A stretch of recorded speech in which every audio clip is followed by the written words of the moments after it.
고 이상이고 우리 옆에 분하고 서로 인사 나누겠습니다. 할렐루야. 주의 이름으로 사랑합니다. 늘 승리하시길 바랍니다. 이 시간 하나님이 주시는 말씀 나누는 시간입니다. 우리 함께 기립하셔서 베드로전서 4장 15절과 16절 2절 말씀 함께 봉독하겠습니다.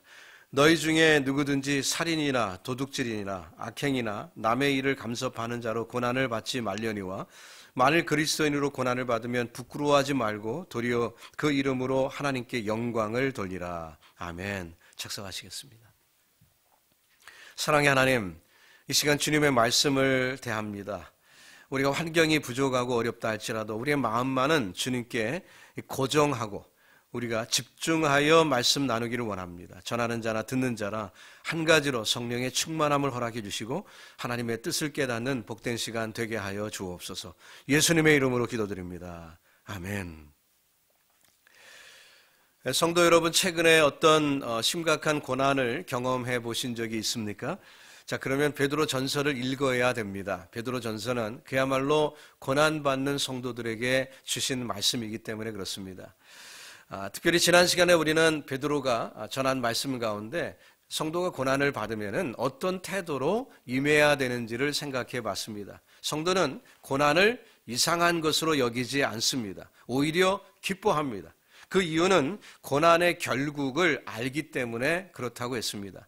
자, 고난의 경로를 생각하면 그게 그렇게 간단하지 않습니다. 굉장히 다양한 루트를 통해서 우리에게 찾아옵니다. 내 죄 때문에 당하는 고난이 있고 혹은 다른 사람의 죄 때문에 내가 짊어지는 고난도 있습니다. 고린도 후서를 읽어보면은요, 이 고린도 교회가 성도 간에 다툼이 있었어요. 그렇기 때문에 서로 송사하고 법원에 수를 하고 하는 그런 일들이 있었습니다. 그래서 세상 사람들로부터 조롱을 받고 비난을 받는 그런 대상이 된 적이 있었어요. 자, 이것은 뭡니까? 분명히 그들의 죄 때문에 비난을 받은 거죠. 아무리 교회라 할지라도 비난받아 마땅했던 것입니다. 그러나 바울이 전도를 할 때 당했던 고난은 어떨까요? 그것은 진리 때문에 임한 고난이지요. 자, 때로는 한쪽만 잘못한 것이 아니라 쌍방과실이 있을 때도 있습니다. 악을 악으로 갚고 욕을 욕으로 갚는 그런 경우는 양쪽 다 죄지요.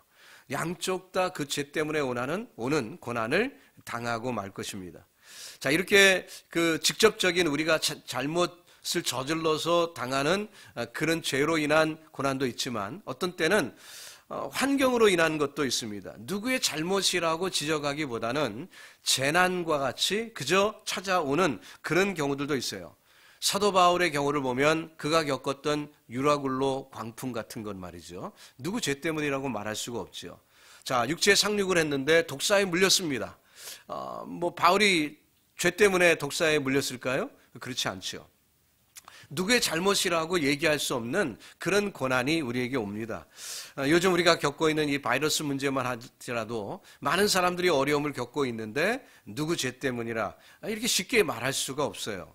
자, 이렇게 다양한 루트로 고난이라는 것을 우리가 접하기 때문에 우리가 간단하게 누구 때문이야, 무엇 때문이야 쉽게 말하는 그런 실수를 범해서는 안 될 것입니다. 어떤 불신자와 결혼한 분이 있어요. 그러니까 고난을 당했겠지요. 예, 마땅히 어려움이 있었을 것입니다. 그때 주님께서 그 불신자와 결혼하게 하셔서 내가 이런 고난 당한다 이렇게 간단히 말할 수 있을까요? 그것도 그렇게 간단한 게 아닙니다. 그때 사실 그 청년 때 그 남자가 좋아서 결혼한 거거든요.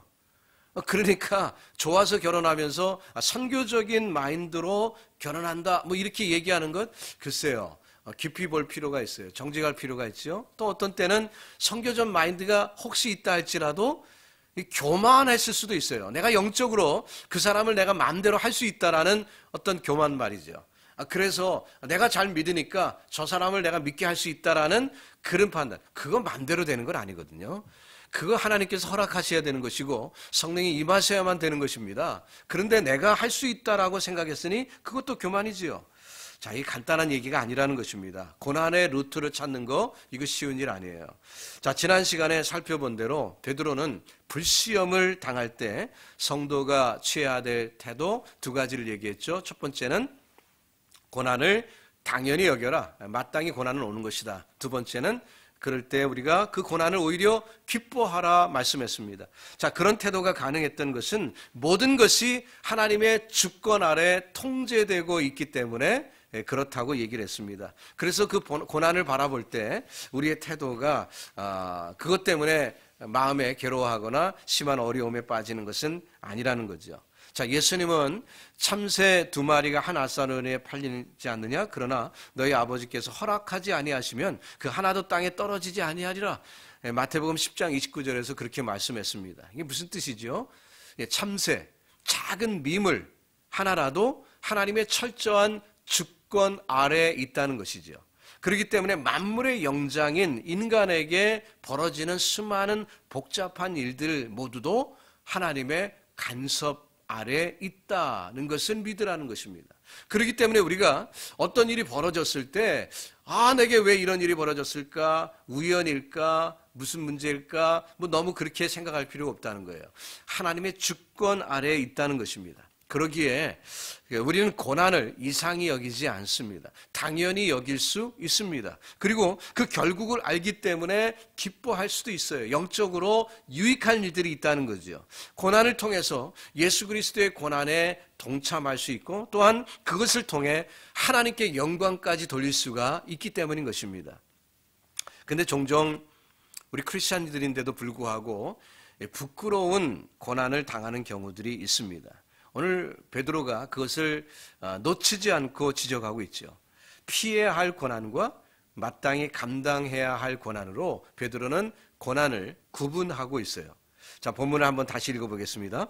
너희 중에 누구든지 살인이나 도둑질이나 악행이나 남의 일을 간섭하는 자로 고난을 받지 말려니와 피할 고난이라는 거예요. 만일 그리스도인으로 고난을 받으면 우리가 마땅히 받아야 할 고난이죠. 부끄러워하지 말고 도리어 그 이름으로 하나님께 영광을 돌리라. 우리가 그리스도인으로서 마땅히 당해야 할 고난은 하나님께 영광이 될 수 있으니 기쁨으로 감당해라 하는 얘기입니다. 자, 그래서 2가지로 나눠지죠.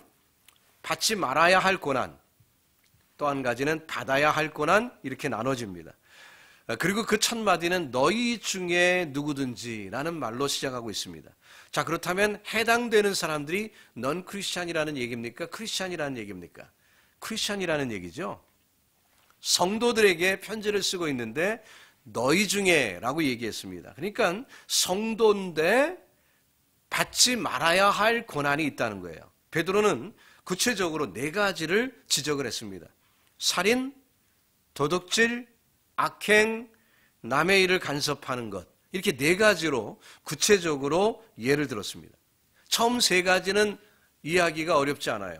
살인, 남을 죽였다? 이거 안 되지요. 도둑질, 남의 것을 훔쳤다? 이것도 안 되지요. 악행, 자, 이런 것들은 일반 법에서도 금하는 일입니다. 이 3가지 중에 살인이나 도둑질은 그래도 더 이해하기가 쉬운데 이 악행이라는 것은 조금 애매한 그런 그 부분이 있죠. 그러니까 좀 더 우리가 설명을 할 필요가 있습니다. 특히 이 악행이라는 단어가 베드로 전서에 쓰인 것을 살펴보니까 3번 나와요. 근데 그 3번 나오는 일 중에 오늘 본문에 1번 나오고 그 앞부분에 쓰인 용례를 찾아보니까 언제 쓰였냐면 총독에게 하나님께서 권위를 맡겨주셨는데 그 권위를 맡겨주신 이유를 설명할 때 이 악행이라는 단어가 나옵니다. 그들에게 권세가 주어진 것은 악행하는 자를 징벌하기 위함이라 그렇게 얘기하고 있어요. 그러니까 이 악행이라는 단어는 어떤 의미로 쓰인 것입니까? 총독이 감독을 할 때, 나라를 다스릴 때 악행하는 자들을 악행을 못하게 감독하기 위하여 권세를 주셨다 이렇게 말씀한 겁니다. 그러니까 나라의 법이 있는데 그 법을 집행할 때 수많은 법을 저촉하는, 법을 어기는 사람들이 있죠. 그 사람들을 다스리기 위하여 총독의 권위가 있다는 거예요. 그러면 사회가 운영되기 위해서는 적당한 질서가 필요한데 그 질서를 어기는 것이 악행이라는 거죠. 이 악행에 대한 설명 우리가 그렇게 이해할 수가 있습니다.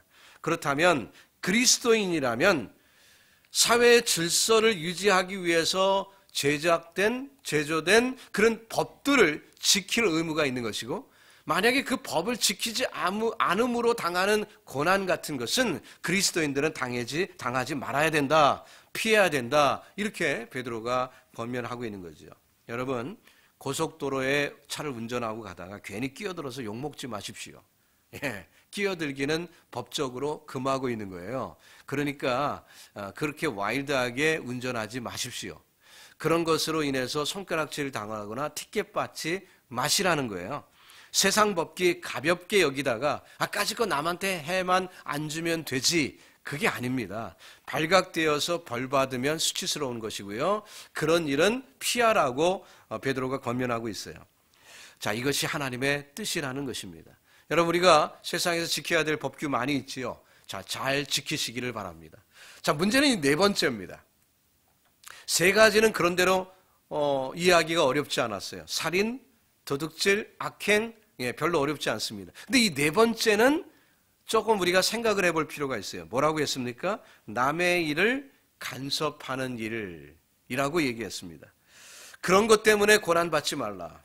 이 표현은 신약 성경에요. 딱 한 번 나와요. 여기에. 신약 성경 어디에도 남을 간섭하지 말라 뭐 이런 얘기 나오지 않습니다. 근데 여기에만 나와요. 히브리 문화에 이런 표현은 굉장히 드문 경우입니다. 이게 잘 안 나오는 얘기예요. 그런데 오늘 본문에 나왔거든요. 사실 우리 한국 사람 입장에서 보면 이런 일들이 굉장히 자주 벌어지고 있죠. 2세들과 1세들의 차이점이 좀 있습니다. 아무래도 2세들은 서양 문화, 이 미국에 와서 태어났기 때문에 미국 문화에 젖어서 여기에서 미국 사람처럼 미국 문화권 속에 살아요. 그러나 우리 1세들은 한국 문화권 속에 살다가 왔기 때문에 아무래도 어렸을 때 한국 문화를 아직도 간직하고 있지요. 그래서 이제 1세와 2세가 같이 식탁에 앉아서 밥을 먹다 보면은 2세들이 자극을 받고 1세들을 싫어하는 그런 아주 자극적으로 싫어하는 그런 경우가 생깁니다. 언제냐면요. 바로 이 남을 간섭하는 그런 일이 있을 때 그래요. 같이 식탁에 앉아서 밥을 먹다가 여러분들이 남 얘기해 보십시오. 아유, 그 사람 말이지 어쩌고 저쩌고. 우리 교회 어떤 집사님이 계신데 그분이 어쩌고 저쩌고. 이렇게 얘기하면요. 애들 얼굴이 찌그러집니다. 가십이라고 생각하기 때문에 아주 싫어합니다. 남 얘기하는 거, 남 간섭하는 거 말이죠. 물론 성경이 사랑으로 관심을 두는 일을 금할 리는 없습니다. 그렇죠? 사랑하기 때문에 관심을 두고 그래서 간섭하는 것을 성경이 금할 리가 없지요. 그러나 베드로가 지금 얘기하고 있는 것은 사랑으로 관심을 두는 얘기를 하고 있는 게 아니에요. 쓸데없는 참견을 얘기하고 있는 것입니다. 남의 일에 쓸데없는 일로 참견하면 욕을 먹는다는 거예요.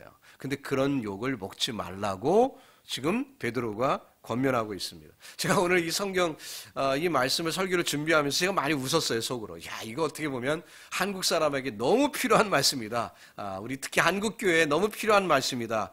이렇게 생각을 했거든요. 왜냐하면 우리 한국 교회에서요, 상처받는 분들을 종종 보는데 상처받는 이유가 뭐냐면 남이 뭐라고 하더라. 뭐 사투리로 말하면 카더라. 뭐 그거죠. 그것 때문에 상처받아서 교회 떠나는 분들 제가 많이 봤어요. 그래서 야, 이거 정말 우리에게 필요한 말씀을 베드로가 기록을 했구나. 이런 깨달음을 가졌었는데요.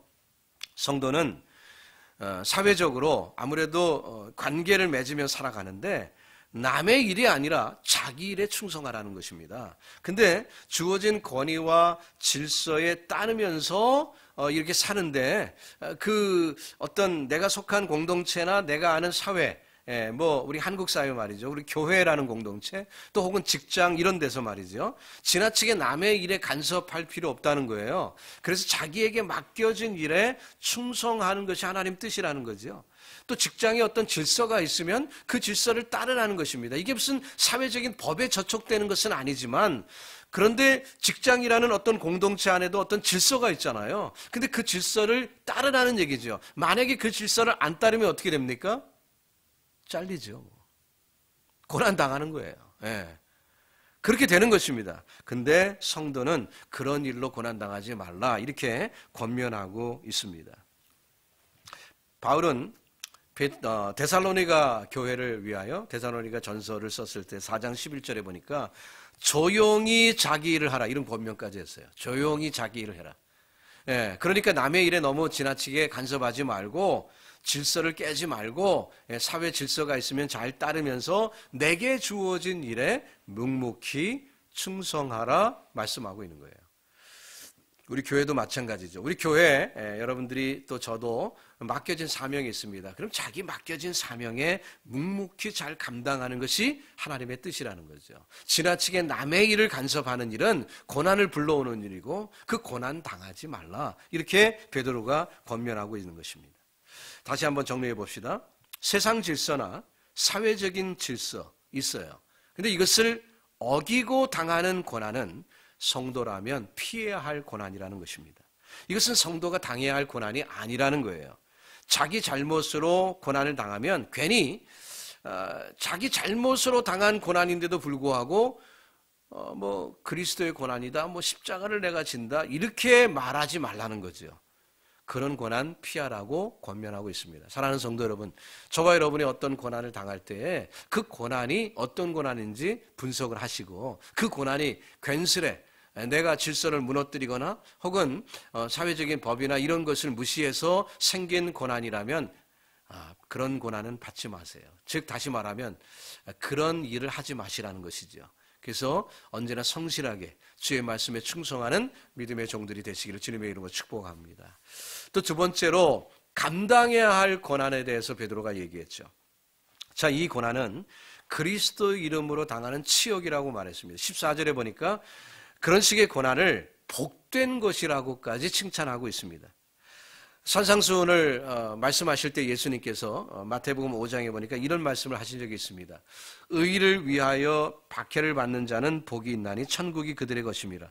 나로 말미암아 너희를 거슬러 모든 악한 말을 할 때에는 너희에게 복이 있나니 기뻐하고 즐거워하라. 하늘에서 너희의 상이 큼이라. 너희 전에 있던 선지자들도 이와 같이 박해하였느니라 말씀했습니다. 예수님을 따르다 보면은 예수님의 말씀에 순종하다 보면 박해를 받는다는 거예요. 고난을 받는다는 것이죠. 그럴 때 그 고난 받는 것은 복된 일이고 심지어는 하늘의 상이 크다라고까지 말씀하고 있습니다. 실제로 베드로는 고난 받을 때 그것을 기뻐 여겼어요. 사도들과 함께 공회에 끌려갔습니다.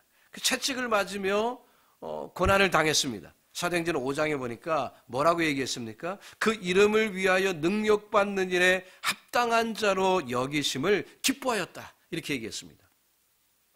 능력받는데, 고난을 받는데 예수의 이름 때문에 당하는 고난임을 알았을 때 오히려 기뻐했다 하는 것입니다.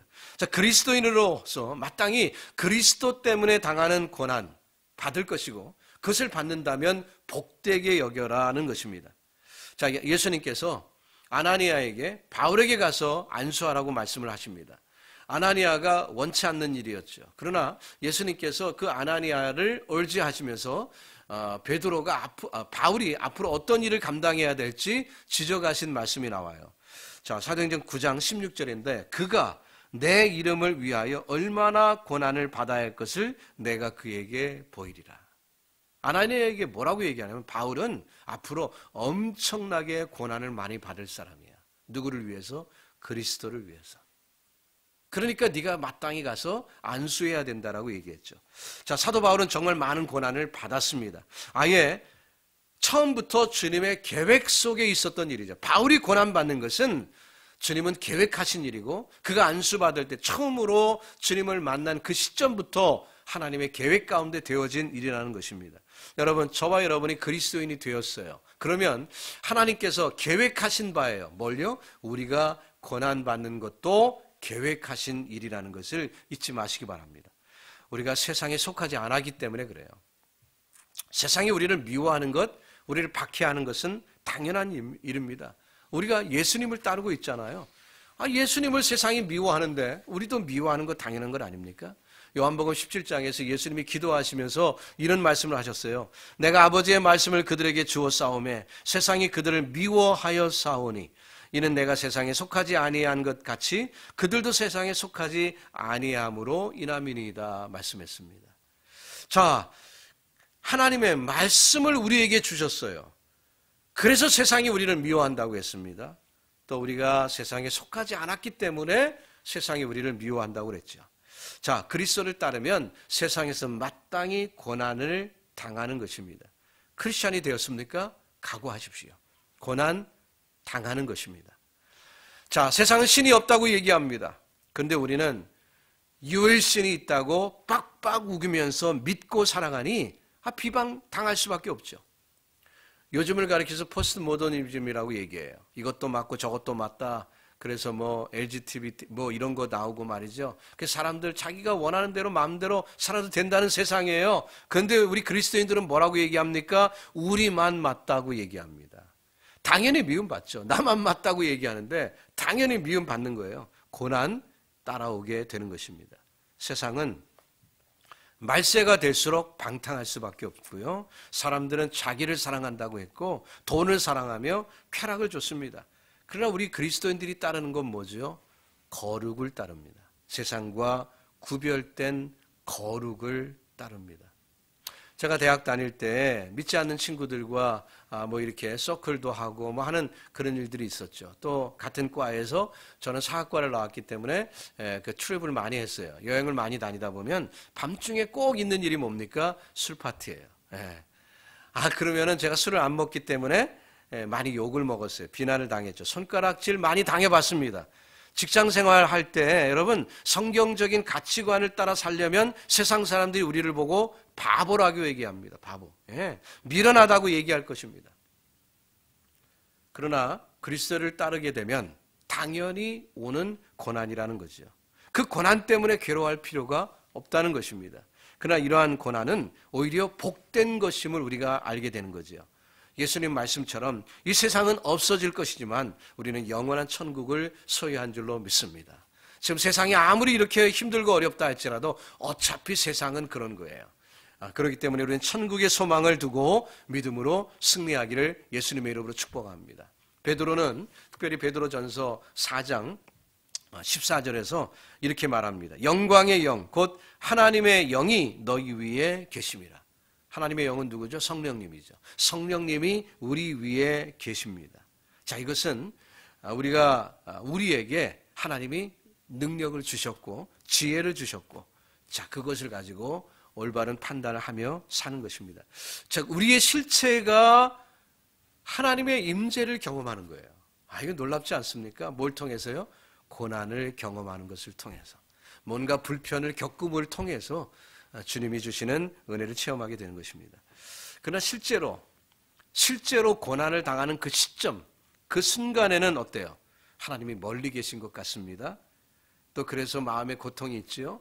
그래서 시편을 읽어보면 시편 기자들도 하나님 앞에 탄식을 한 경우들을 많이 읽어볼 수가 있어요. 왜 하나님 멀리 계십니까? 왜 내게 등을 돌리고 계십니까? 이런 시편을 우리가 읽어볼 수가 있습니다. 시편 6편 3절부터 보면은요. 여호와여 어느 때까지니까 여호와여 돌아와 나의 영혼을 건지시며 주의 사랑으로 나를 구원하소서. 이렇게 얘기합니다. 중략하고요. 6절에 내가 탄식함으로 피곤하여 밤마다 눈물로 내 침상을 띄우며 내 혀를 적시나이다 말했습니다. 괴롭다는 거예요. 시편 38편을 보니까 6절에 내가 아프고 심히 구부러졌으며 종일토록 슬픔 중에 다니나이다. 중략하고요. 마지막 절에 내가 피곤하여 심히 상하였음에 마음이 불안하여 신음하나이다. 자기의 심정을 있는 그대로 솔직하게 토로했습니다. 여러분 힘들 거 어려우세요? 탄식하세요.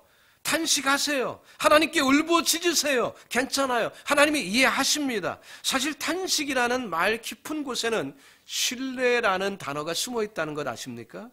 아무 대상에게나 하소연하지 않습니다. 믿는 구석이 있는 사람에게 하소연하는 건 아니겠어요? 하나님을 믿는 구석이 있으니까 하나님께 탄식하는 거지. 하나님을 믿지도 않는다면 하나님께 탄식할 이유도 없어요. 그러니까 여러분, 저와 여러분이 하나님께 탄식하는 것을 하나님이 그렇게 싫어하지 않습니다. 시인들도 많이 그랬어요, 시편에. 그러니까 힘들고 어려우세요? 탄식하세요. 하나님께 탄식하시고 하나님께 하소연도 하세요. 괜찮습니다. 너무 힘든데 안 그런 척, 내가 이런 척 그렇게 할 필요 없어요. 힘들면 힘들다, 어려우면 어렵다, 아프면 아프다, 아야 그러는 거예요. 그러는 것입니다. 의사에게 찾아가서 나 아픈 데 없다 이렇게 말하는 것 그거 어리석은 거잖아요. 나 아픕니다 라고 얘기해야 정상 아닙니까? 우리 주님은요, 고난 가운데 숨어 계시지 않습니다. 오히려 고난은 하나님의 임재를 경험하게 해주는 그런 계기로 주님이 쓰시기도 합니다. 성령은 우리가 고난 가운데 있을 때 말할 수 없는 탄식으로 우리를 위해 간구하신다고 얘기했어요. 여러분 잊지 마시기 바랍니다. 내가 고난받을 때 내 혼자가 아니에요. 하나님이 우리에게 고난을 주실 때 다 이유가 있다는 거죠. 성도가 고난을 통과한 다음에는 더욱더 견고하게 우리의 믿음이 장성하게 될 줄로 믿습니다. 훗날 하늘에서 하나님의 영광을 대하는 그 순간이 있겠지요. 그날에 우리는 이 땅에서 받았던 고난과 슬픔에 대한 이야기를 오히려 영광스러운 주님과 함께 우리가 우리의 존재를 확인하는 계기로 그렇게 사용하게 될 줄로 믿습니다. 이스라엘 백성들이 광야를 보냈습니다. 광야 40년 동안 그 기간을 고난이라고 말할 수 있을 것입니다. 그 고난을 모세가 회상을 합니다. 이제 40년 다 지났어요. 곧 가나안에 들어갈 거예요. 그때 가나안에 들어가는 그 다음 세대, 고난을 잘 모르는 다음 세대에게 신명기를 쓰면서 그 모세가 이렇게 얘기를 합니다. 신명기 1장 31절입니다. 사람이 자기의 아들을 안는 것 같이 너희의 하나님 여호와께서 너희가 걸어온 길에서 너희를 안으사 이곳까지 이르게 하셨느니라. 33절.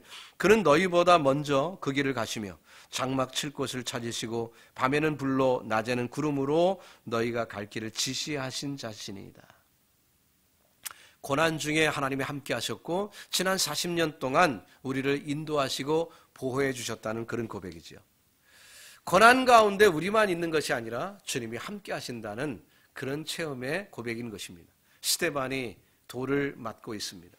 순교하는 그 순간에 주님이 그와 함께 하셨습니다. 사도행전 7장 55절에 스데반이 성령 충만하여 하늘을 우러러 주목하여 하나님의 영광과 및 예수께서 하나님 우편에 서신 것을 보았다. 그렇게 기록하고 있습니다. 하나님은 그와 함께 하셨고 예수님은 서서 보고 계십니다.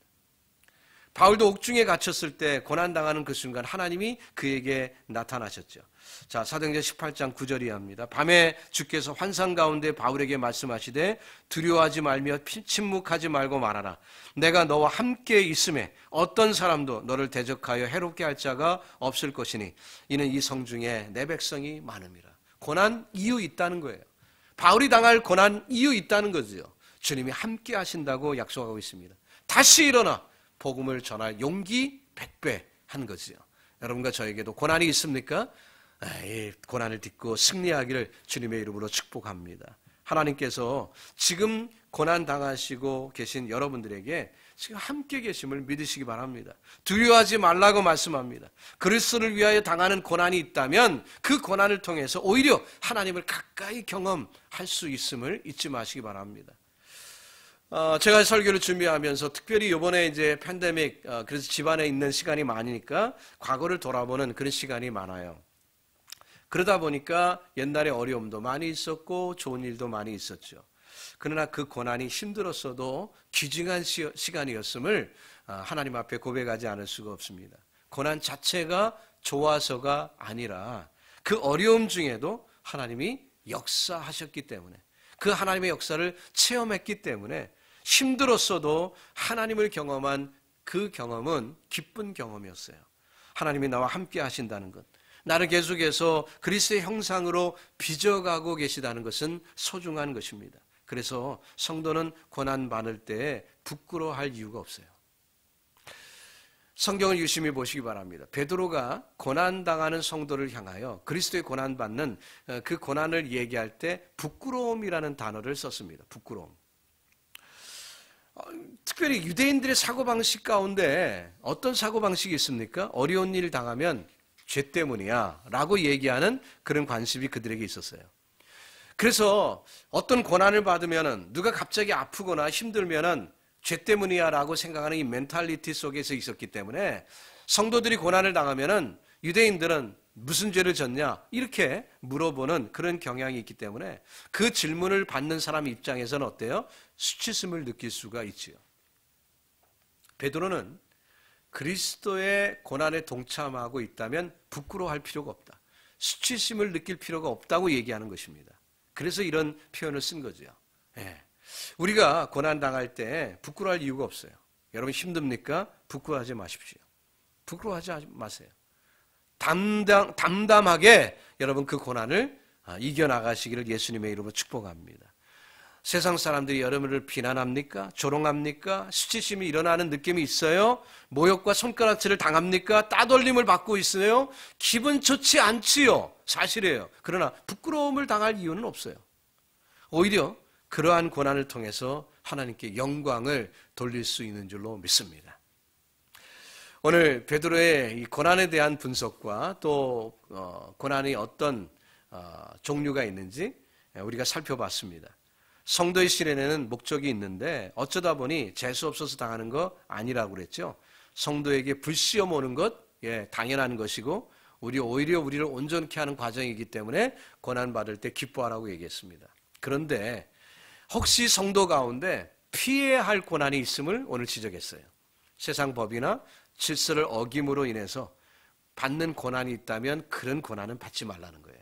반대로 그리스도의 이름으로 당하는 고난이 있다면 부끄럽게 생각하지 말고 기쁨으로 감당하라는 것이죠. 어떤 시험에도 기쁨을 잃지 마시기 바랍니다. 여러분 즐거움을 잃지 마시기 바랍니다. 주님의 영광에 동참하면서 어떤 어려움도 승리하는 믿음의 종들 다 되시기를 예수님의 이름으로 축복합니다. 기도하겠습니다. 주님 은혜 감사합니다. 오늘도 우리를 불러주시고 함께 예배드리며 말씀을 통해서 이 고난의 루트와 고난을 어떻게 바라봐야 할지 알게 하시니 감사합니다. 이 말씀이 우리의 심중에 박혀서 오늘을 사는 지혜가 되게 하시고 이 말씀의 능력으로 주님과 함께 교통하며 살아가는 우리 모두 되게 하여 주시옵소서. 예수님의 이름으로 기도드립니다. 아멘. 우리 함께 기립하셔서 찬송 부르면서